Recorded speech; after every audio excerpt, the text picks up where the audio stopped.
Chapitre 11. Mademoiselle Dreinegal était une vieille fille anglaise d'une maigreur presque squelettique, et dont le tailleur était plus gris que le temps. Ses cheveux blancs, comprimés dans un chignon très strict, accentuèrent la sévérité d'un visage aux traits ingrats.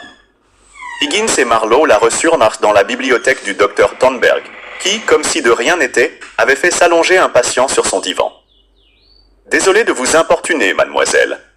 Le surintendant Marlowe et moi-même, inspecteur Higgins, aimerions vous poser quelques questions. Je n'ai pas l'habitude de répondre à des inconnus. Vous avez raison, mademoiselle, mais nous ne le sommes plus tout à fait, puisque vous connaissez nos noms et savez que nous appartenons à Scotland Yard.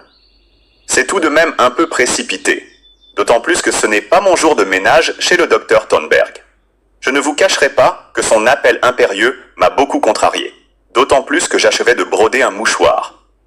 C'est nous qui sommes responsables de votre contrariété, mademoiselle, car nous avons besoin de votre témoignage. Le mien, vraiment? Vraiment. Mademoiselle Dreinegal croisa les doigts. Ma mère affirmait que témoigner était un acte grave.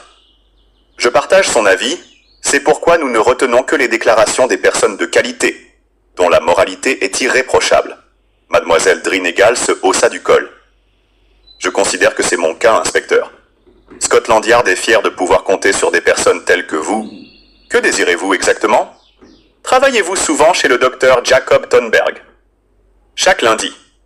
Est-il un bon patron? Je n'ai rien à lui reprocher.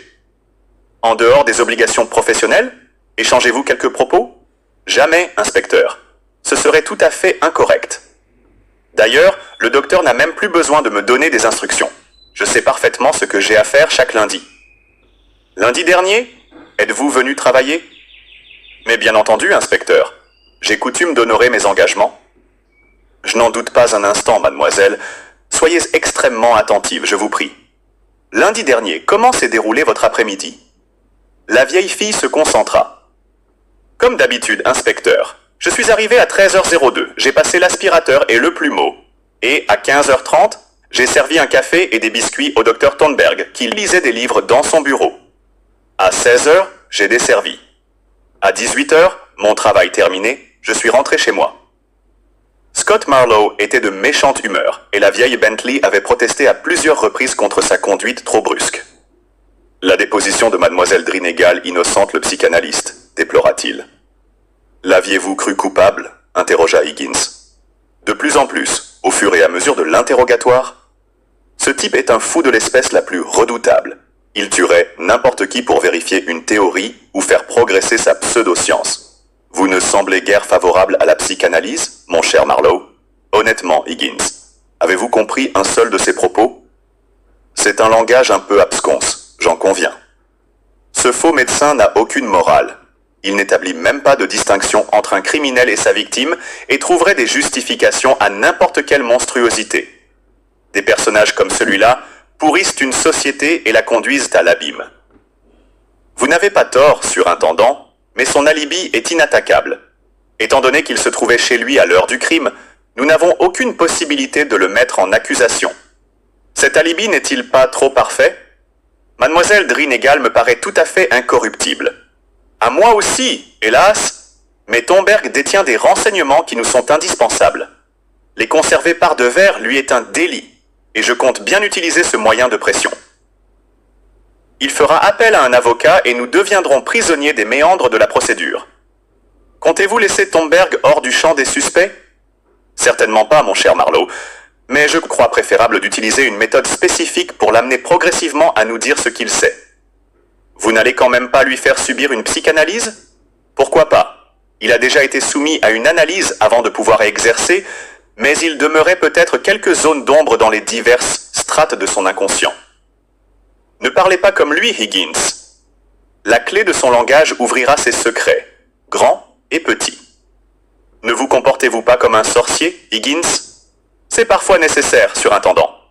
Puisque nous avons la chance d'être à proximité de la demeure de Malcolm McCullough et que la nuit tombe, rendons-lui visite. Il nous permettra d'éclairer un détail qui n'est sans doute pas innocent.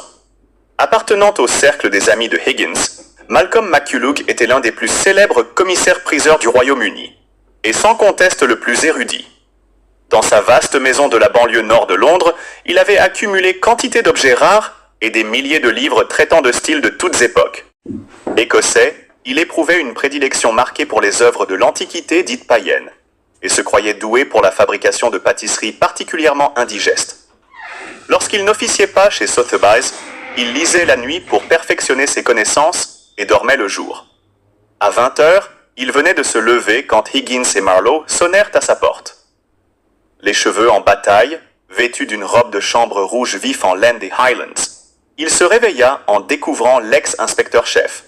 « Higgins, cher vieux Forban, comment vas-tu, Malcolm?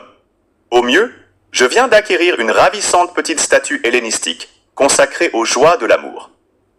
Provenance incertaine, mais datation très sûre. Avant le règne de Victoria, pensa Marlowe, l'humanité manquait de moralité, et l'avenir ne s'annonçait pas rose. Quel bon crime vous amène, surintendant? Eh bien, monsieur Maculug, ne restez pas sur le pas de la porte. Je vais vous offrir un excellent café et un pudding à la fraise des bois, additionné de gingembre et de poivre vert, et nappé d'une sauce piquante inspirée de la recette proposée par le cuisinier de l'empereur de Byzance au IIIe siècle de notre ère. Vous ne l'oublierez pas de sitôt. Higgins et Marlowe se frayèrent un chemin entre de hautes piles de dictionnaires et d'encyclopédies et atteignirent une salle à manger envahie par des volumes reliés et des moulages de statues égyptiennes. Ils prirent place sur des tabourets de bois datant du Moyen-Âge écossais, pendant que Maculug allait chercher une énorme cafetière Tudor, des tasses de porcelaine de Sèvres et le redoutable pudding. L'Écossais posa la cafetière sur la grammaire hiéroglyphique du moyen égyptien qu'il était en train d'approfondir afin de compléter sa connaissance des langues anciennes, et le pudding sur un traité d'architecture précolombienne qu'il jugeait quelque peu dépassé. La plupart des érudits écrivent avec des sabots, déplora-t-il. Plus ils sont stupides, plus ils sont obscurs. En se cachant derrière des mots incompréhensibles, ils dissimulent leur incompétence. Marlowe, n'est-ce pas aussi le cas des psychanalystes? Avança Scott. Cette espèce-là, par bonheur, n'entre pas dans le champ de mes investigations. Qui a-t-on tué cette fois? Une ravissante indienne de 39 ans nommée Savitri Jong, répondit Higgins. Je peux te garantir qu'elle n'a publié ni article ni livre dans les domaines qui me concernent. Le café était excellent. Marlowe attaqua le pudding d'un bel appétit. Sur les lieux du crime, avoua Higgins, un détail m'a troublé. Où ta Savitri est-elle passée de vie à trépas? Dans un immeuble de bureau moderne et privé d'âme.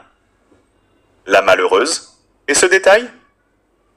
Un sous-verre abritant une très belle copie d'un tableau que j'attribuerais volontiers à Gainsborough, quoique cette œuvre me soit inconnue. Mais je ne suis pas un spécialiste. Un instant. Malcolm Maculug disparut quelques minutes et revint porteur d'une pile d'ouvrages consacrés à l'œuvre du grand peintre anglais du XVIIIe siècle. Il feuilleta les pages jusqu'à ce que Higgins identifie le tableau. C'est bien celui-là, un cavalier se promenant dans la campagne. Dans quel musée se trouve-t-il? Il ne se trouve pas dans un musée, mais dans une collection particulière, celle de Beata Rosen, une milliardaire érudite, passionnée par la peinture anglaise du XVIIIe et spécialiste du conflit entre Reynolds et Gainsborough. La connais-tu? Vipère, pieuvre, requin, elle fait songer à ce genre de bestiole. À ta place, je ne m'en approcherai pas, bien qu'elle soit superbe. L'argent et la peinture de cette époque. Voilà ses deux passions. Si on la contrarie dans ces domaines-là, elle devient féroce. En salle des ventes, elle semble tellement prête à tuer ses adversaires que beaucoup renoncent à surenchérir sur elle. Où réside-t-elle? Elle possède une dizaine de propriétés somptueuses aux États-Unis et en Europe, mais elle vit le plus souvent à Londres, dans un hôtel particulier à colonnade blanche, créé par John Nash près de Regent's Park. C'est curieux. Qu'est-ce qui t'étonne? Qu'elle ait accordé à quelqu'un le droit de copier ce Gainsborough? Ce n'est pas son genre. Merci pour tout, Malcolm. Votre pudding était une merveille, constata Scott Marlowe.